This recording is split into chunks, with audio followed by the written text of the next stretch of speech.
Hey guys, welcome to my channel. Take care, Sourav. I'm Sourav Dutta, and today in this video I'm going to show you how to fix slow startup in Windows 11. To start a slow boot machine, you need to follow some steps. Use msconfig to speed up boot time. Press the Windows key plus R, type msconfig and press the enter button to open the system configuration window. Then go to the boot tab and click on advanced option. When the number of processor box is unchecked, Windows uses all available processor cores. Select the all showing maximum numbers and click the OK button. After that, go to the services tab, then check the box for hide all Microsoft services to see the only third-party services. Disable unnecessary third-party services that might be slowing down your system. After that, disable all and click on the apply button and press the OK button. Then restart your computer for the changes to take effect. Another step is to turn fast startup on Windows 11. First, press the Windows key on your keyboard, then type power cfg.cpl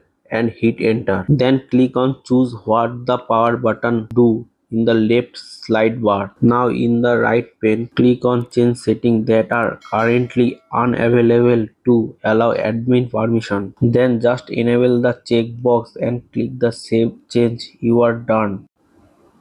Then restart the computer. Hopefully your PC will boot much faster than before.